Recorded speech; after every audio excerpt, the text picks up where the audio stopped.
أما بعد إخوة الإيمان، فالسلام عليكم ورحمة الله وبركاته. تحية من عند الله مباركة طيبة، وإني أسأل الله تعالى بمنه وكرمه وفضله وإحسانه، وبعد هذه الفريضة التي أديناها من فرائض الله، أن يجعلني وإياكم ممن يقبل عمله وتقبل توبته ويرجى له القبول عند ربه، إنه على كل شيء قدير. ثم أقول بعد ذلك: أيها المؤمنون، حديثي إليكم كما قرأتم وسمعتم هو عن العبادة المفقودة، هذه العبادة التي عزت في هذا الزمن، هي عبادة لها صلة بالقلوب، وإذا تحققت في القلوب ظهرت آثارها على الجوارح. هذا القلب ما سمي قلبا إلا من تقلبه، والقلوب كما تعلمون بين أصبعين من أصابع الرحمن يقلبها كيفما شاء. هذا القلب جعل الله تعالى صلاح الأعمال قائم عليه وفسادها قائم عليه. يقول سلمان الفارسي رضي الله عنه ورحمه: إن لكل عبد جواني وبراني، فمن يصلح جواني يصلح الله له براني، ومن يفسد جواني يفسد عليه براني. والحديث عن القلوب حديث يقول: ولست بصدده في هذا اليوم، وإنما أردت فقط أن أربط بين هذه العبادة المفقودة وهذا القلب. ولذلك سترون في ثنايا هذا الحديث أن الخطاب سيكون موجها إلى القلب بكثرة، لأن هذه العبادة لا تنفك عنه أبدا، ولكننا فقدناها في هذا الزمن. في يوم الأربعاء في صلاة الفجر دخل أمير المؤمنين عمر رضي الله عنه وأرضاه المسجد، وهو يلبس إزارا أصفرا قد رفعه إلى صدره، وأخذ يساوي صفوف الناس من آخر المسجد إلى أوله، ثم استقبل القبلة بعد أن اطمأن أن الناس قد تراصت الصفوف، ثم دخل في صلاته فقرأ القرآن وانطلق يعيش مع آيات الرحيم الرحمن. فيأتي أبو لؤلؤة المجوسي عليه من الله ما يستحق، وكان قد كمن له في المسجد بخنجر مسموم ذو رأسين نقعه في السم 40 يوما. فما أن دخل عمر بالصلاة حتى وثب عليه أبو لؤلؤة ثم طعنه في حاصرته، ثم انتزع السكين وطعنه طعنة أخرى أسفل بطنه، فصرخ عمر: دونكم الرجل، ثم سقط على الأرض رضي الله عنه وأرضاه، وهو يردد قول الله تعالى: وكان أمر الله قدرا مقدورا. سالت دماؤه، خارت قواه، تقدم عبد الرحمن بن عوف، أتم الصلاة خفيفة بالناس، وبعد الصلاة حمل عمر رضي الله عنه وأرضاه وهو مغمى عليه، وجعلوا يرقبونه حتى أفاق رضي الله عنه. يقول عبد الله بن عمر: فجئت إلى أبي فوضعت يدي على بطنه فغارت أصابع الأربعة من عمق الجرح الذي أصابه.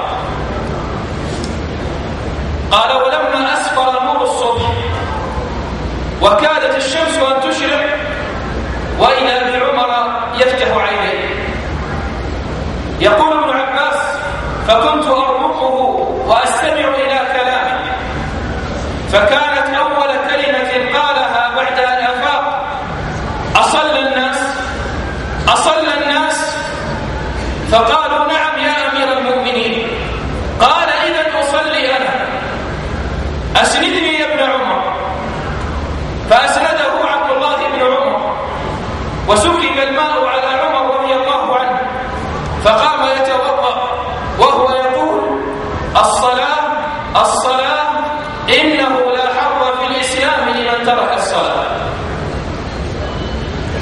لست أذكر هذه الحادثة عن عمر رضي الله عنه حتى أتكلم لكم عن شأن الصلاة، لا، ولكنني أريد أن أتحدث عن هذه العبادة المفقودة والتي ملكت قلب عمر في صلاته، حتى طعن رضي الله عنه من أبي لؤلؤة المجوسي وما تحرك وما شعر بوجوده إلا بعد أن أصابه ما أصابه. إذا ما هي هذه العبادة؟ إنها عبادة الخشوع. أسأل الله أن يرزقني وإياكم الخشوع. يقول حذيفة رضي الله عنه وارضاه: أول ما تفقدون من دينكم الخشوع، وآخر ما تفقدون من دينكم الصلاة، ورب مصل لا خير فيه، ويوشك أن تدخل مسجد الجماعة فلا ترى فيه مصليا خاشعا. ووالله إني أخشى أن يكون هذا قد تحقق في زماننا الذي نعيش فيه. ها نحن الآن قد صلينا صلاة المغرب وسمعنا سورة شيبت رأس النبي صلى الله عليه وسلم، وقفنا خلف الإمام وتليت علينا ووصلت كلمات الله تعالى إلى مسامعنا، فماذا أحدثت في القلوب ونحن في هذه الفريضة التي أديناها؟ هل شعرنا بأن القلب قد رق؟ هل وجدنا في العين عبرة؟ هل خشعت هذه الجوارح؟ هل كنا في هذه الصلاة كما كان أولئك القوم الذي يجلس أحدهم في صلاته بالتشهد الأخير فيسلم وقد بللت دموعه لحيته فيقولون له ما لك؟ فيقول: والله ما أبكي حزنا على شيء إلا حزنا على فراق الصلاة. هل كنا كذلك حين أدينا هذه العبادة، أم أنها ركعات صليت ثم انصرفنا منها ولا ندري قبلها الله، أم أنها لفت كالخرقة وقذفت في وجوهنا ما قبل الله منها شيء؟ يقول عمر رضي الله عنه وارضاه: إن الرجل ليشيب رأسه في الإسلام وما قبل الله له صلاة واحدة. قالوا: لما يا أمير المؤمنين؟ قال: لا يتم ركوعها ولا يتم سجودها ولا يتم خشوعها ولا يتم خضوعها.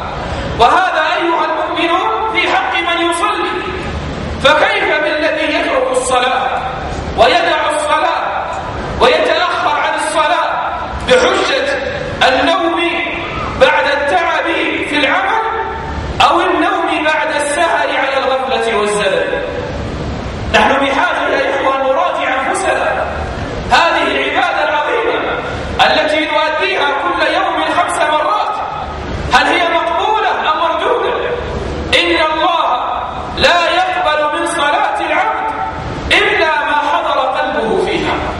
فهل قلوبنا تحضر حين نؤدي هذه الصلاة؟ لما كان الشأن على هذه المثابة كان لا بد من حديث عن الخشوع. هو حديث من يتحدث به أحوج إليه ممن يسمعه، ولكني أتمثل قول القائل: إذا لم يعظ الناس من هو مذنب فمن يعظ العاصين بعد محمد صلى الله على نبينا محمد وآله وسلم. الخشوع، ما هو الخشوع؟ العبد الخاشع هو العبد المستكين الراكع الذي طأطأ رأسه تواضعا لربه. العبد المتخشع هو العبد المخبت المتذلل لله جل جلاله. يقول علي رضي الله عنه وارضاه: الخشوع في القلب أن تلين كنفك للرجل المسلم وألا تلتفت في صلاتك. وكان ابن سيرين عليه رحمة الله يقول: كانوا يقولون في معنى الخشوع: لا يجاوز بصره مصلى. وأنا أقول لكم: هل تحققت هذه المعاني فينا ونحن نؤدي هذه الصلاة أم لا؟ سئل الإمام الأوزاعي عليه رحمة الله عن الخشوع فقال: غض البصر وخفض الجناح ولين القلب وهو الحزن والخوف. كل هذه فهل طبقنا منها شيئا أم أننا لا زلنا نؤديها ركعات بلا خمول قلب ولا تحقيق خشوع؟ قال ابن رجب رحمه الله: الخشوع أصله لين القلب ورقته، وخضوعه وانكساره وحرقته، فإذا خشع القلب تبعه خشوع جميع الجوارح والأعضاء لأنها تابعة له. وشيخ الإسلام عليه رحمة الله يقول: الخشوع يتضمن معنيين: أولهما التواضع والتذلل، والثاني السكينة والطمأنينة. فنستغفر الله ثم نستغفر الله حالنا مع الخشوع، وحال قلوبنا مع الخشوع، وحال عباداتنا مع الخشوع. اسمع إلى المولى جل وعلا حين ذكر الخشوع في القرآن ماذا قال عن أصحابه وبماذا وصفه. ذكر الله تعالى أن الأنبياء هم من أكثر الناس خشوعا. قال الله جل وعلا: إنهم كانوا يسارعون في الخيرات، إنهم كانوا يسارعون في الخيرات ويدعوننا رغبا ورهبا وكانوا لنا خاشعين. هؤلاء من؟ أنبياء الله، أكرم الخلق على الله عليهم الصلاة والسلام. يقول الله عنهم: وكانوا لنا خاشعين. وقال الله جل وعلا في ذكر صفات عباده المؤمنين المفلحين: قد أفلح المؤمنون الذين هم في صلاتهم خاشعون. أول صفة الذين هم في صلاتهم خاشعون. ما جزاء هؤلاء الخاشعين؟ قال الله بعد ذلك: أولئك هم الوارثون الذين يرثون الفردوس هم فيها خالدون. والله جل وعلا حين أمرنا بالاستعانة بالصبر والصلاة قال: واستعينوا بالصبر والصلاة وإنها لكبيرة إلا على الخاشعين. من هم هؤلاء الخاشعين؟ الذين يظنون أنهم ملاقو ربهم وأنهم إليه راجعون. بل أخبر الله جل وعلا عن الذين أوتوا العلم أنهم من أكثر الناس خشوعا، فقال جل وعلا: إن الذين أوتوا العلم من قبله إذا يتلى عليهم يخرون للأذقان سجدا ويقولون سبحان ربنا إن كان وعد ربنا لمفعولا ويخرون للأذقان يبكون ويزيدهم خشوعا. كل هذا يذكره الله تعالى في القرآن حتى يبين لنا منزلة الخشوع. بل إن الله جل وعلا عاتب أصحاب النبي صلى الله عليه وسلم بعد نزول القرآن ب4 سنوات بأن قلوبهم لا تخشع، فقال جل وعلا: ألم يأن للذين آمنوا أن تخشع قلوبهم لذكر الله، ألم يأن للذين آمنوا أن تخشع قلوبهم لذكر الله وما نزل من الحق ولا يكونوا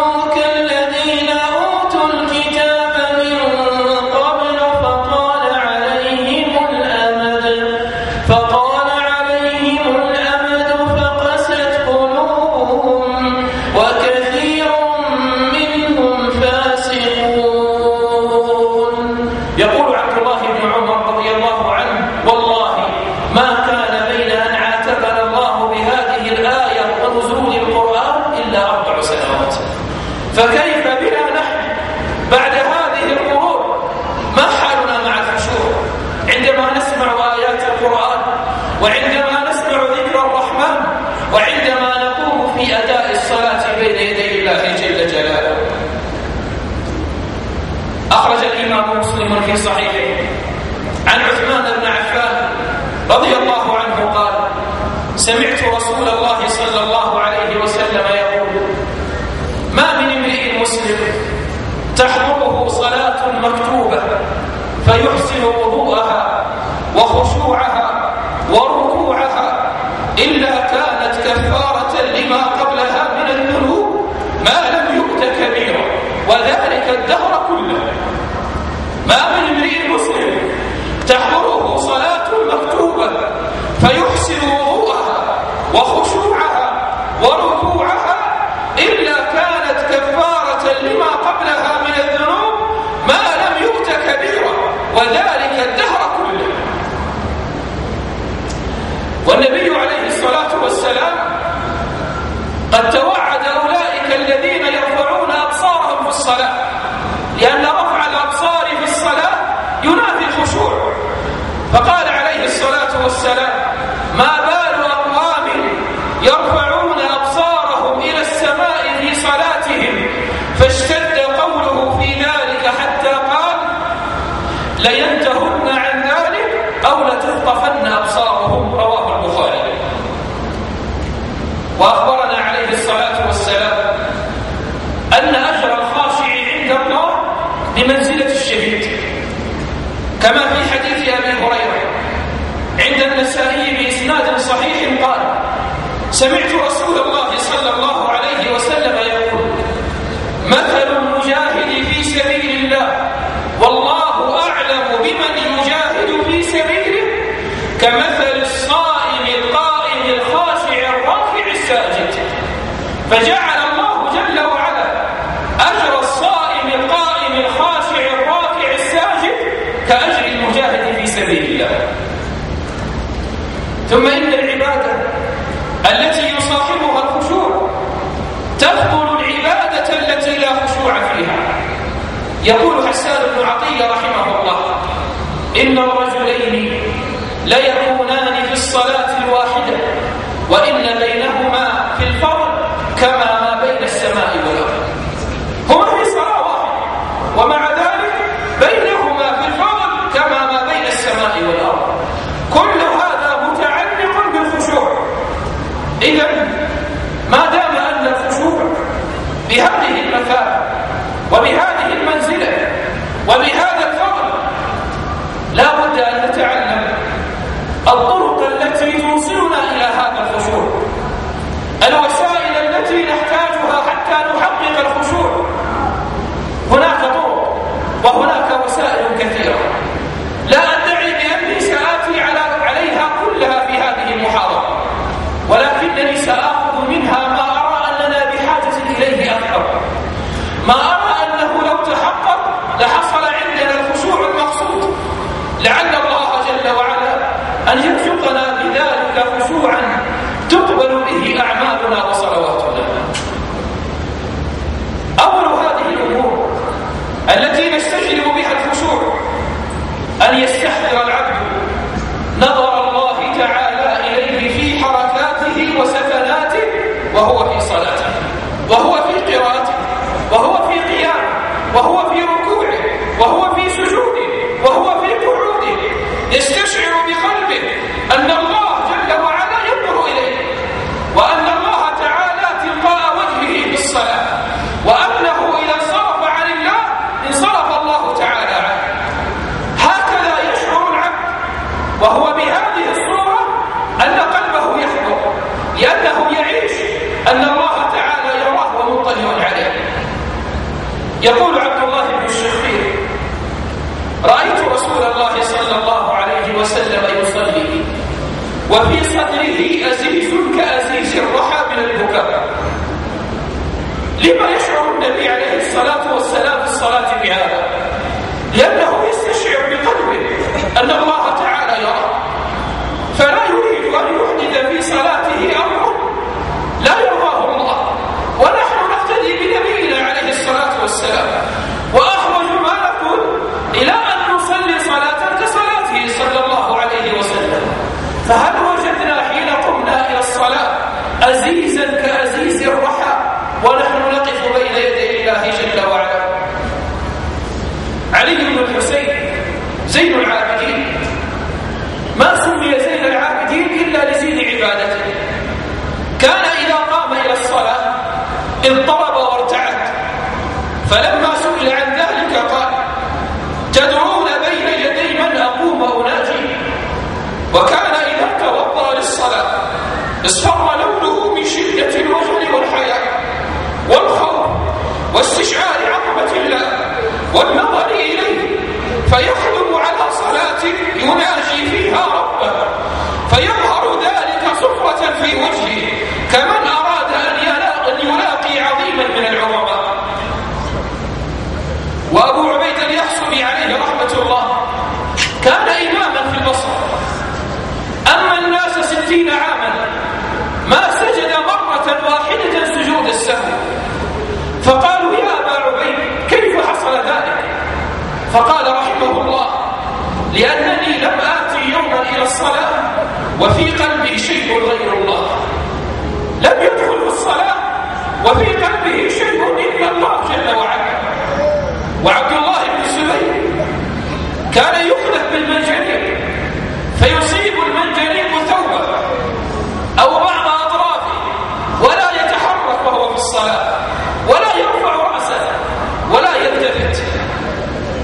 دخل عليه رجل وهو في بيته يصلي، فسقطت حية على ابنه هاشم، فصاح أهل البيت: الحية الحية، ثم قتلوها وما قطع صلاته. ولما سئل بعد الصلاة قال: والله ما شعرت بشيء من ذلك. لما؟ لأن قلبه يأنس بربه جل وعلا. ثابت البناني عليه رحمة الله يقول: كنت أمر بابن الزبير وهو خلف المقام يصلي، كأنه خشبة منصوبة لا تتحرك، وكان يسجد فلربما نزلت الطيور على ظهره تحسبه جذع حائط. وخلف بن أيوب عليه رحمة الله كان لا يرد الذباب عن وجهه في الصلاة، فقيل له: كيف تصبر؟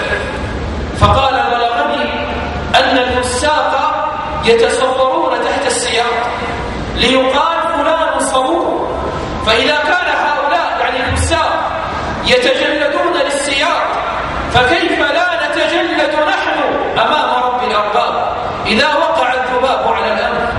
ثم يقول: أنا بين يدي ربي أفلا أصبر على ذباب يقع عليه؟ هذا الأمر إنما تحقق عند أولئك القوم لأنهم كانوا يشعرون بعظمة الله جل وعلا. ونحن في هذا الزمن أحرص ما نكون أن نتعلم كيف نعظم الخالق جل وعلا.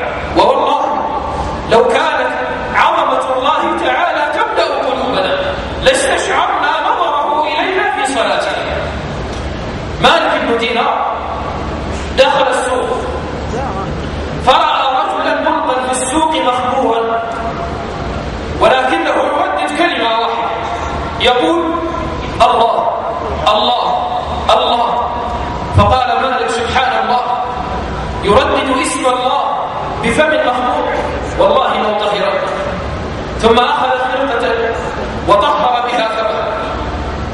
يعظم المولى جل وعلا أن يذكر اسم الله بفم مخبور. ثم رفع يديه إلى السماء ثم قال: اللهم طهر قلبه، اللهم طهر قلبه، اللهم طهر قلبه. ونام تلك الليلة.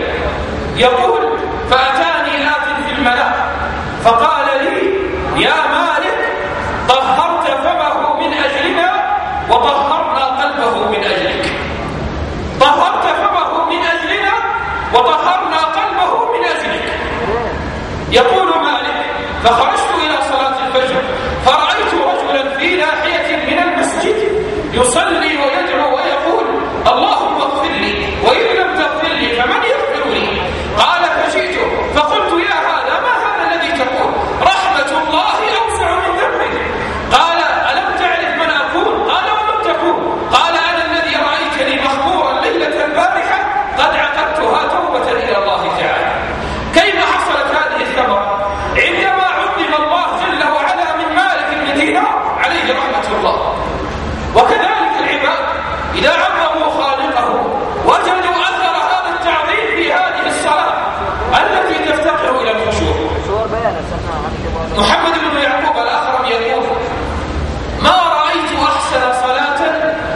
صلاة محمد بن نصر المروزي: كان الذباب يقع على بدنه ولا يذبه عن نفسه، ولقد كنا نتعجب من حسن صلاته وخشوعه وهيبته للصلاة.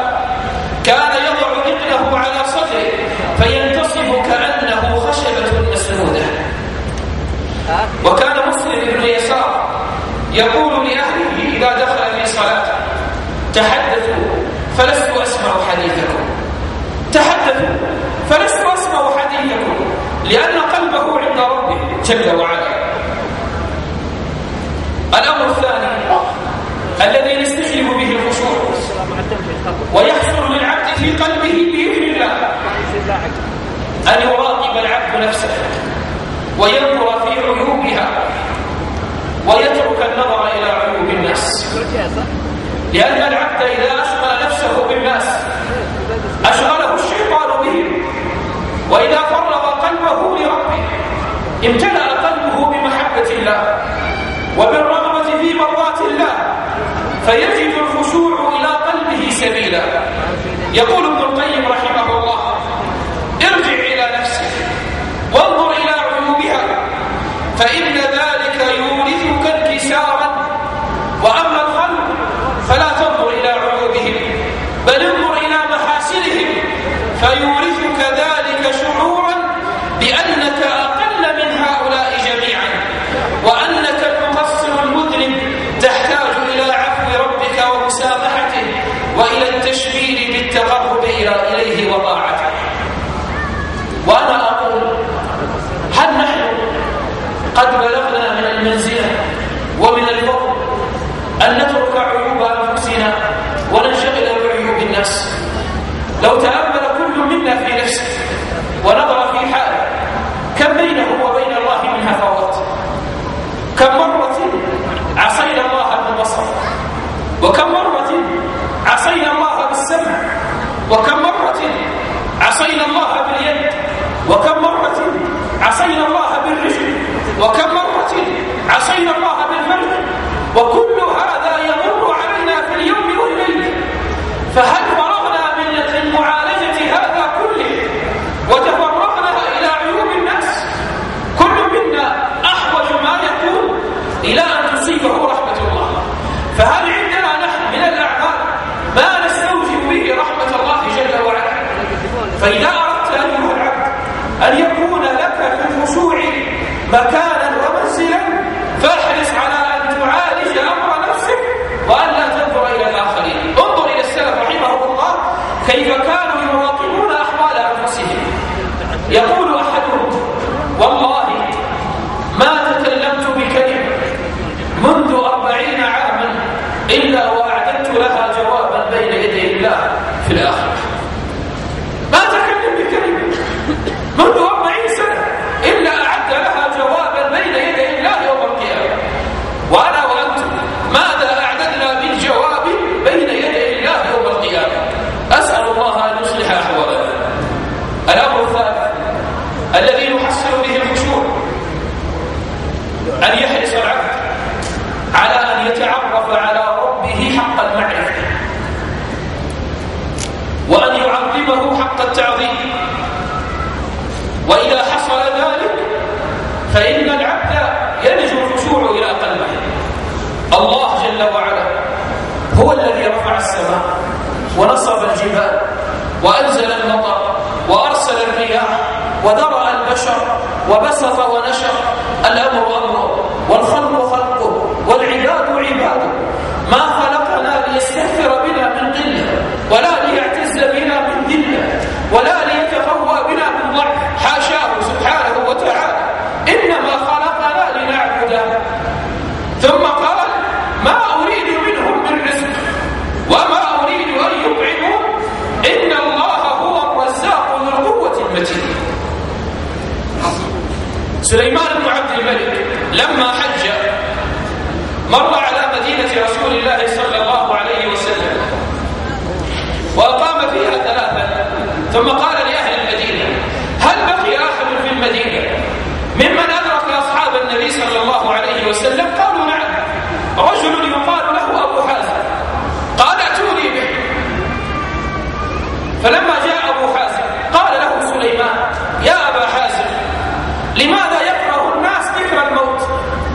فقال لأنهم عمروا الدنيا وخربوا الآخرة، وما من أحد يحب أن ينتقل من العمال إلى الخراب. قال صدقت يا أبا حازم، كيف القدوم على الله يوم القيامة؟ قال أما العبد المؤمن فيقدم على ربه كقدوم الغائب إلى أهله، وأما العبد العاصي فيقدم على ربه كقدوم الآبق إلى مولاه، يعني العبد الهارب إلى سيده. قال صدقت، فما لنا عند الله؟ قال اعرض نفسك على كتاب الله. قال وأي آية من كتاب الله؟ قال قول الله إن الأبرار لفي نعيم وإن الفجار لفي جحيم. قال يا أبا حازم فأين رحمة الله؟ قال رحمة الله قريب من المحسنين. قال يا أبا حازم أوصني. قال يا أمير المؤمنين عظم ربك، عظم ربك، واحذره أن يراك حيث نهاك أو يفقدك حيث أمرك. واحذره أن يراك حيث نهاك أو يفقدك حيث أمرك.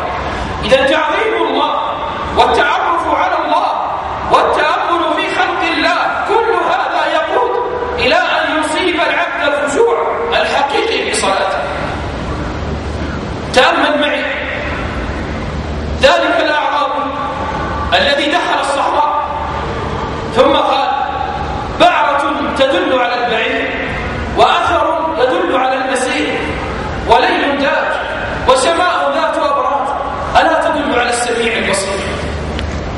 أحدهم جلس تحت ظل شجرة فسمع حمامة تنوح على غصن الشجرة وكأنها تسبح الله، فأنشد يقول نوح الحمام على الغصون شجاني، ورأى العزول سبابتي فبكاني، إن الحمام ينوح من ألم النوى وأنا أنوح مخافة الديان، يا واحدا في ملكه ما له ثاني، يا من إذا قلت يا مولاي لباني، أنسى فيذكرني في كل نائبة، فكيف أنساك يا من لست تنساني، أنا إن بكيت فلن ألام على البكاء، فلطالما استغرقت في العصيان، يا ربي عبدك تائب لك نادم، بك مستجير من لظى النيران، فارحم اليوم دعاءه وتضرعه، وامن عليه اليوم بالغفران.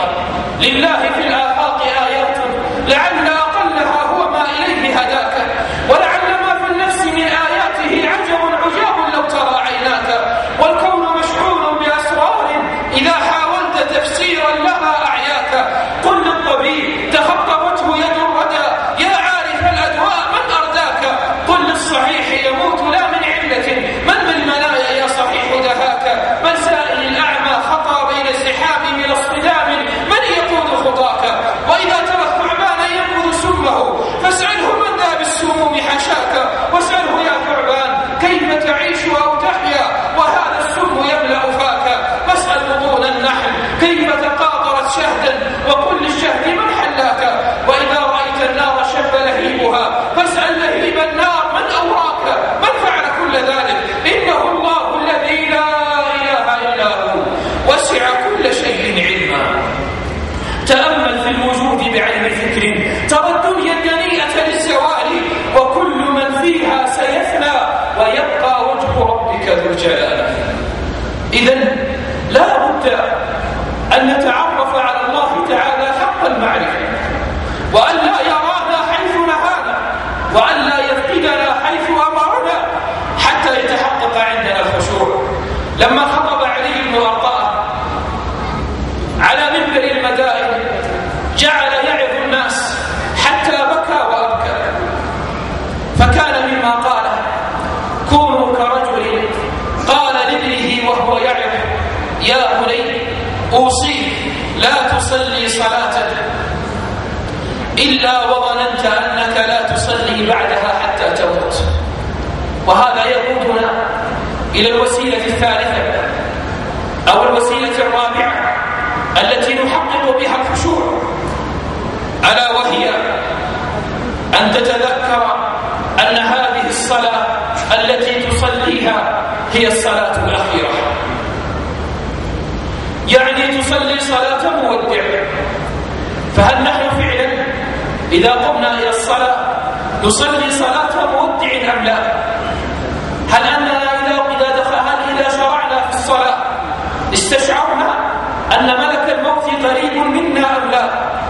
اسمع إلى حاتم بن الأصم عليه رحمة الله، وهو من التابعين الفضلاء. قيل له: يا حاتم كيف تصلي؟ فقال: أتوضأ فأسبغ الوضوء، ثم آتي إلى الصلاة بسكينة ووقار، فأكبر تكبيرا بتحقيق، وأقرأ قراءة بترتيل، وأركع ركوعا بتخشع، وأسجد سجودا بتذلل، وأتمثل الجنة عن يميني والنار عن يساري، والكعبة بين حاجبي، وملك الموت فوق رأسي، وأعمال السيئة محيطة بي، وعين الله ناظرة إلي، وأصطحب الإخلاص ما استطعت، ثم أسلم فلست أدري أقبلها الله مني أم ردها الله علي. هذه صلاة المودع بكل هذه الألفاظ، ثم يقول: لست أدري أقبلها الله أم ردها الله. ونحن كيف صلواتنا؟ وماذا قبل الله منها وماذا رد منها؟ ثم لماذا يا إخوة نحن دائما نغفل عن ذكر الموت؟ هذه المنايا تتخطف من حولنا. لماذا لا يأتي العبد إلى صلاته ويستشعر أنه لربما مات بالصلاة، أنه لربما مات بعد الصلاة، أنه لربما صلى ثم نام هذه الليلة فلم يقم إلى صلاة بعدها؟ لماذا نغفل عن هذا؟ نبينا عليه الصلاة والسلام كان يوصينا بالإكثار من ذكر الموت. يقول لقمان الحكيم، وهذه من الدرر التي ينبغي أن تحفظ وتكتب بماء الذهب. يقول لقمان الحكيم عليه رحمة الله: حفظت من كلام الأنبياء 8 خصال. إذا كنت في صلاة فاحفظ قلبك، وإذا كنت في بيت غيرك فاحفظ عينيك، وإذا كنت على طعام فاحفظ بطنك، وإذا كنت في أناس فاحفظ لسانك، واذكر 2 وانسى 2. اذكر الله لا إله إلا الله، واذكر الموت، وانسى إحسانا قدمته إلى غيرك وإساءة جاءت إليك من غيرك. فمن وصايا لقمان هنا فيما حفظه من كلام الأنبياء أن يحرص العبد على أن يكثر من ذكر الموت. والناس في هذا الزمن أصبح الموت عندهم أمرا معتادا لا يحرك في القلوب شيئا، لأننا لا ننظر إلى ما بعد الموت، وإنما ننظر إلى هذه المنية التي خرجت في الدنيا فحسب. وإلا فلو تأمل عاقل فيما يكون بعد الموت لما فارق ذكر الموت عقله وقلبه. سعد بن معاذ رضي الله عنه وارضاه، هذا الصحابي الجليل، لما أصابه ما أصابه يوم الخندق، وكان يربب في خيمة في مسجد النبي عليه الصلاة والسلام، فاضت روحه رضي الله عنه حين شخب الدم، فسمع النبي عليه الصلاة والسلام أم سعد وهي تنوح، فقال عليه الصلاة والسلام: كل نائحة تكذب إلا أم سعد. ثم خرج صلى الله عليه وسلم في جنازة سعد بن معاذ، وكان يجر إزاره ويمشي مسرعا، والصحابة رضي الله عنهم يمشون خلفه تكاد أن تتقطع الساع نعالهم، وعمر يقول: يا رسول الله على رسلك على رسلك، فيقول صلى الله عليه وسلم: أخشى أن تسبقني إليه الملائكة. ويأتي النبي عليه الصلاة والسلام ويقوم على قبر سعد بن معاذ رضي الله عنه ورحمه، ويكمل سعد بن معاذ، ثم يضرب النبي عليه الصلاة والسلام برجله على الأرض، ثم يقول: الله أكبر، فيكبر الصحابة،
أن يستشعر العبد إذا قام في الصف أنه واقف على الصراط، والصراط كما تعلمون جسر مضروب على جهنم، أدق من الشعر وأحد من السيف.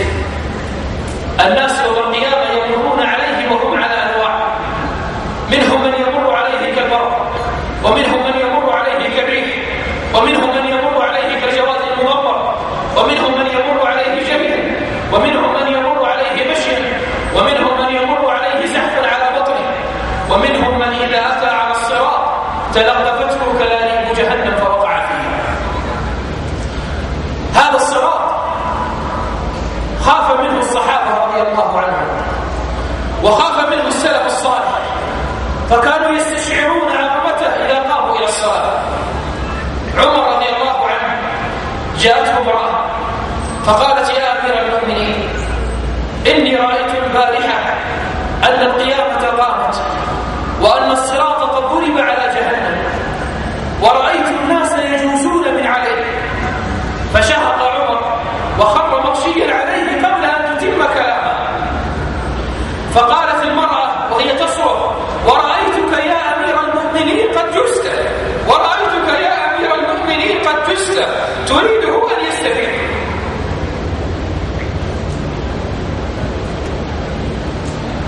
كان سعيد بن عبد العزيز رحمه الله إذا صلى بكى حتى يسمع من بجانبه وقع الدموع على الحصير وهي تتقاطر. فلما سئل: ما هذا البكاء الذي يعلو لك بالصلاة؟ فقال: يا ابن أخي، وما سؤالك عن ذلك؟ أي لماذا تسأل عن هذا؟ فقال السائل: رجاء أن ينفعني الله به. فقال: ما قمت إلى صلاة إلا مثلت لي جهنم. ووقع حريق في بيت علي بن الحسين وهو ساجد، فجعلوا يقولون: يا ابن رسول الله، النار النار، فما رفع رأسه حتى أطفئت. فقيل له في ذلك فقال: ألهتني عنها النار الأخرى. إذا أولئك القوم كانوا يذكرون الآخرة، يذكرون الصراط، ويذكرون جهنم حتى تخشع قلوبهم في الصلاة. والناس في هذا الزمن أكثر ما يغفلون عن ذكر الآخرة. سفيان الثوري عليه رحمة الله كان ليلة من الليالي واضعا يده تحت خده مطلقا يفكر، فدخل عليه أحد الطلاب وأحضر له المطهرة، إناء فيه ماء، حتى يتوضأ سفيان ليقوم الليل. فلما طلع الفجر دخل هذا الطالب على سفيان فوجده لا زال واضعا يده تحت خده مطلقا يفكر كما كان في أول الليل. فناداه الطالب: يا سفيان، يا إمام، فانتبه. قال: ما لك؟ قال: والله منذ تلك الساعة وأنا لا زلت أفكر في هم الآخرة. أشغلته الآخرة، لم يستطع أن ينام. وكيف يا إخوة لا تشغلنا الآخرة ونحن نعلم أننا ينتظرنا قيام بين يدي الله جل وعلا، وينتظرنا عرض للأعمال، وينتظرنا جنة أو نار. فكيف يغفل الإنسان عنها وهو في الصلاة ويريد أن يأتيه الخشوع؟ صلي صلاة وأنت تتذكر جهنم، وأنت تتذكر الصراط، وأنت تتذكر الجنة، تتذكر طول القيام بين يدي الله جل وعلا، تتذكر حال الأنبياء يوم القيامة وهم يشدون على ركبهم وكل يقول: نفسي نفسي، ولا أحد يشفع لأحد إلا النبي عليه الصلاة والسلام بعد أن يسجد للمولى جل وعلا سجودا طويلا يثني عليه ويحمده بمحامد لم يسمع بمثلها قط، فيعلم المولى جل وعلا للنبي عليه الصلاة والسلام قائلا: يا محمد، ارفع رأسك وسل تعطى واشفع تشفع. فيشفع عليه الصلاة والسلام في أمته أن يبدأ معها الحساب. كل هذا ينتظرنا بالآخر، فلا بد أن نشعر به وأن نستحضر في الصلاة حتى يحصل لنا الخشوع. الأمر السادس الذي يحصل به الخشوع أن يفرغ العبد قلبه للصلاة من الشواغل ومن الصوارف التي تؤثر على قلبه، لأن الله تعالى قال في القرآن: وقوموا لله قانتين. نقل عن عمر رضي الله أنه رأى رجلا يعبث بلحيته في الصلاة، فقال رضي الله عنه: لو خشع قلب هذا لخشعت جوارحه، لو خشع قلب هذا لخشعت جوارحه، يعني سكنت واطمأنت. وكان يقول عن أصحاب النبي عليه الصلاة والسلام: كانوا إذا قاموا في الصلاة أقبلوا على صلاتهم وخفضوا أبصارهم إلى موضع سجودهم، وعلموا أن الله يقبل عليهم فلا يلتفتون يمينا ولا شمالا. وكان كوز بن وبرة عليه رحمة الله إذا دخل في الصلاة لا يرفع طرفه يمنة ولا يسرى، وكان من المخبتين، وربما كلم خارج الصلاة فلا يجيب إلا بعد مدة من شدة استغراقه في التفكير في صلاته وصرفه لقلبه عما يشغله.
قيل لعامر بن عبد القيس: أتحدث نفسك في الصلاة؟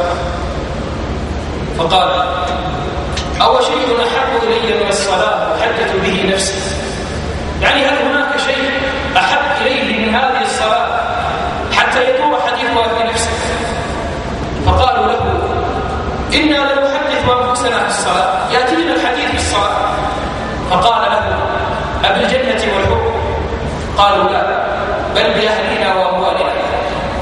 فقال: واسمعنا ما قال: لأن تختلف الأسنة في أحب إلي من أن أحدث نفسي بشيء من خطاب الدنيا وأنا في الصلاة. فقيل له: أما تسهو في صلاتك؟ فقال: أو حديث أحب إلي من القرآن ينشغل فيه؟ هيهات، مناجاة الحبيب تستغرق الإحساس ويقصد بالحبيب الله جل وعلا. والحسن رحمه الله يقول: إذا قمت إلى الصلاة قانتا فقم كما أمرك الله، وإياك والسلف والالتفات، وإياك أن ينظر الله إليك وتنظر إلى غيره، وتسأل ربك الجنة وتتعوذ به من النار، وقلبك ساهي لا يدري ما يقول للسلف، لأن الله ينظر إليك. الأمر السابع الذي يحصل به الخشوع تدبر القرآن وفهم معانيه. يقول الإمام الطبري رحمه الله: عجبت لمن يقرأ القرآن ولا يعرف معانيه، كيف يتلذذ بقراءته؟ ونبينا عليه الصلاة والسلام الذي نزل عليه القرآن يحضر قلبه وتدمع عينه ويخشع إذا سمع القرآن. يقول ابن مسعود: قال لي النبي صلى الله عليه وسلم يوما: اقرأ علي. قلت: أقرأ عليك وعليك أنزل. قال: إني أحب أن أسمعه من غيري. قال: فقرأت عليه سورة النساء حتى بلغت قول الله: فكيف إذا جئنا من كل أمة بشهيد وجئنا بك على هؤلاء شهيدا. فقال عليه الصلاة والسلام: أمسك، فإذا عيناه تذرفان صلى الله عليه وسلم. تقول عائشة رضي الله عنها: كان النبي صلى الله عليه وسلم بائتا معي في حجرتي حتى لامس جسدي جسده، فقال لي: يا عائشة دعيني أتعبد لربي. فقالت: يا رسول الله والله إني لأحب قربك وأحب ما يسرك. قالت: فرأيته قام فتطهر ثم قام يصلي، ثم بكى صلى الله عليه وسلم حتى بللت دموعه لحيته، ثم جلس وحمد الله وأثنى عليه، ثم بكى صلى الله عليه وسلم حتى بللت دموعه ثوبه، ثم اتكأ فحمد الله أخرى وأثنى عليه، ثم بكى صلى الله عليه وسلم حتى بل الثرى. فدخل بلال وآذن بصلاة الفجر فرآه يبكي، فقال: يا رسول الله تبكي وقد غفر الله لك ما تقدم من ذنبك وما تأخر. فقال: يا بلال لقد أنزلت علي الليلة آيات ويل لمن يقرأها ولم يتفكر فيها، لأنه صلى الله عليه وسلم يعلم أن التفكر بالقرآن مدعاة لرقة القلب.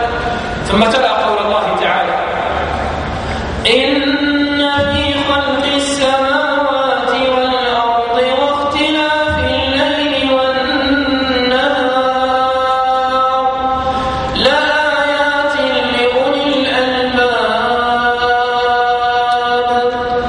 الذين يذكرون الله قياما وقعودا وعلى جنوبهم ويتفكرون في خلق السماوات والأرض ربنا ما خلقت هذا باطلا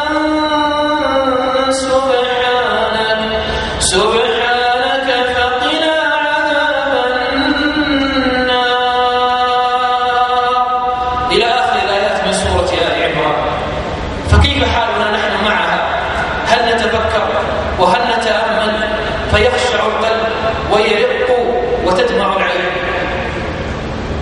مالك بن دينار عليه رحمة الله كان يقرأ قول الله تعالى: لو أنزلنا هذا القرآن على جبل لرأيته خاشعا متصدعا من خشية الله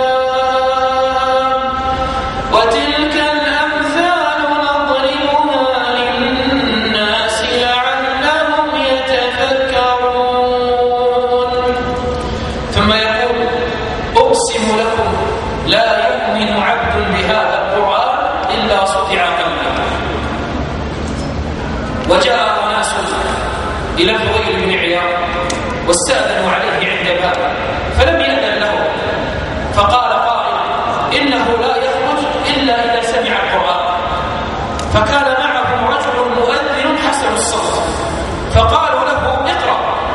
فقرأ قول الله تعالى: ألهاكم التكاثر حتى زرتم المقابر كلا سوف تعلمون ثم كلا سوف تعلمون كلا لو تعلمون علم اليقين لترون الجحيم ثم لترونها عين اليقين ثم لتسألن يومئذ عن النعيم.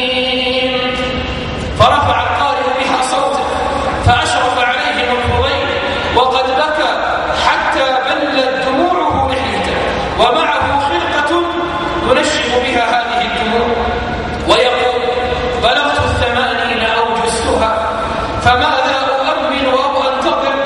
أتاني 80 من مولدي وبعد 80 ما ينتظر. علتني السنون فأبلغني ثم انقطع صوته وخلقته العبرة ولم يستطع أن يتم ما بعدها.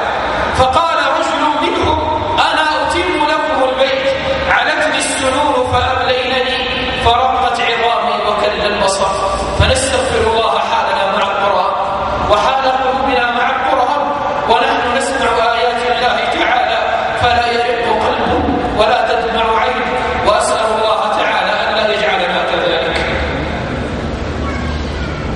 أخيرا مما يجلب الخشوع أن يسأل العبد ربه دائما أن يرزقه قلبا خاشعا وأن يتعوذ من القلب القاسي الذي لا يخشع، لأن النبي صلى الله عليه وسلم كان دائما ما يستعيذ بربه قائلا: اللهم إني أعوذ بك من علم لا ينفع ومن قلب لا يخشع ومن نفس لا تشبع ومن عين لا تدمع ومن دعوة لا يستجاب لها. أخرجه مسلم.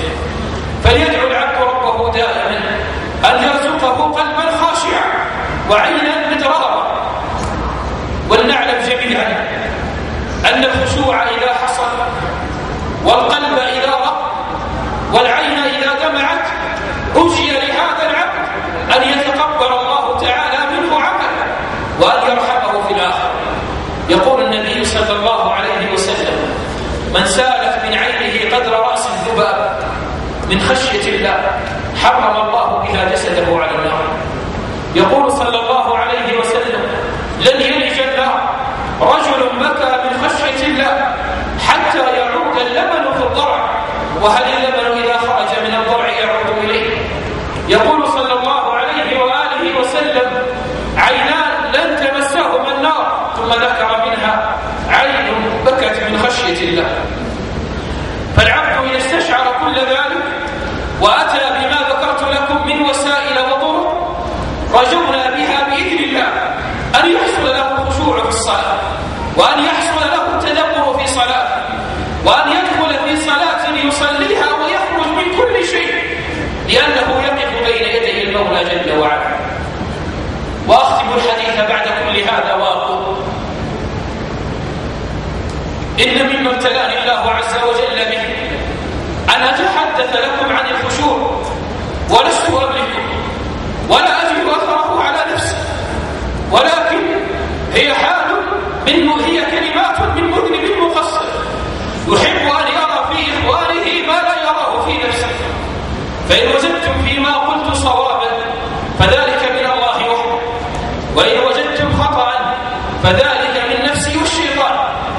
ولن أنسى أن أشكر إخواني القائمين على المكتب التعاوني للدعوة والإرشاد وتوعية الجاليات بأبها، والذين يعملون ليلا ونهارا من أجل أن يقدموا للناس ما ينتفعون به في أمر دينهم ودنياهم. وما هذه الخيمة السياحية الدعوية إلا عمل من هذه الأعمال، وما أنا بينهم والله إلا عبد مقصر لا ينتفعون مني بشيء إلا شيء لا يمكن، ولكن حقهم علي أن أدعو له وأن أدعوكم أنتم أيضا إلى أن تدعوا له وإلى أن تشاركوا في هذا الأجر الدائم. هذه الاستطاعات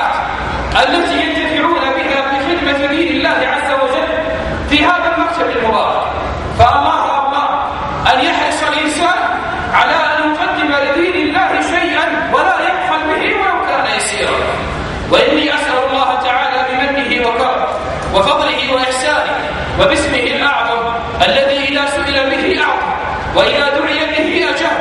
يا عظيم المن، يا حسن التجاوز، يا واسع المغفرة، يا باسط اليدين بالرحمة، يا عالم كل نشوة، يا منتهى كل شكوى. أنت أحق من ذكر، وأنت أحق من عبد، وأنت أرأف من ملك، وأنت أكرم من سئل. تطاع فتشكر، وتعصى فتغفر. الحلال ما أحللت، والحرام ما حرمت، والدين ما شرعت، ونحن عبيدك بنو عبيدك بنو إمائك. عبيدك سوانا كثير، وليس لنا رب سواك.